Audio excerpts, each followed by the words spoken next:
সাবেক তথ্যমন্ত্রী এবং জাতীয় সমাজতান্ত্রিক দলের সভাপতি হাসানুল হক ইনুকে গ্রেপ্তার করা হয়েছে। সোমবার রাজধানীর উত্তরা থেকে তাকে গ্রেপ্তার করা হয়। গ্রেপ্তারের পর মিন্টু রোডে গোয়েন্দা পুলিশের কার্যালয়ে নেওয়া হয়েছে তাকে।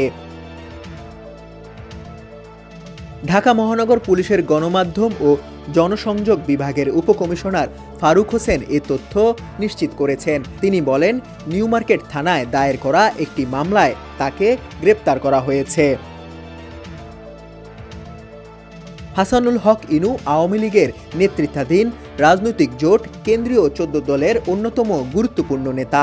এর আগে গত 22 আগস্ট কেন্দ্রীয় 14 দলের আরেক গুরুত্বপূর্ণ নেতা বাংলাদেশের ওয়ার্কার্স পার্টির সভাপতি রাশেদ খান মেননও গ্রেপ্তার হন। সরকারের পতনের পর শেখ হাসিনা সহ সাবেক মন্ত্রী, প্রতিমন্ত্রী ও আওয়ামী লীগের নেতাকর্মীদের নামে বেশ কয়েকটি হত্যা মামলা হয়েছে।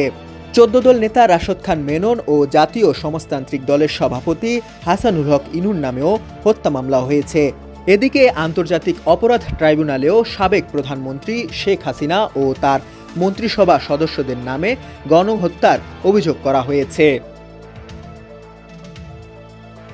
গত বৃহস্পতিবার সাবেক বিচারপতি AHM শামসুদ্দিন চৌধুরী মানিক, জাতীয় সমাজতান্ত্রিক দলের সভাপতি হাসানুল হক ইনু ও ওয়ার্কার্স পার্টির সভাপতি রাশেদ খান মেননের বিরুদ্ধে জিয়া পরিবার নিয়ে বিরূপ মন্তব্যের অভিযোগে মামলা দায়ের করা হয়েছে।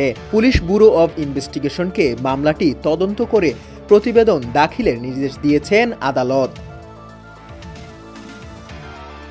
এসব মামলার প্রেক্ষিতে শুক্রবার জাসদের পক্ষ থেকে দলটির দপ্তর সম্পাদক সাজ্জাদ হোসেন স্বাক্ষরিত এক বিজ্ঞপ্তিতে কেন্দ্রীয় সভাপতি হাসানুল হক ইনু এবং কেন্দ্রীয় সহসভাপতি লোকমান আহমেদ সহ কয়েকজনের নামে হত্যা মামলা দায়েরের ঘটনায় প্রতিবাদ জানানো হয়। শাহাদাত তরিম, ডেস্ক রিপোর্ট, সমকাল।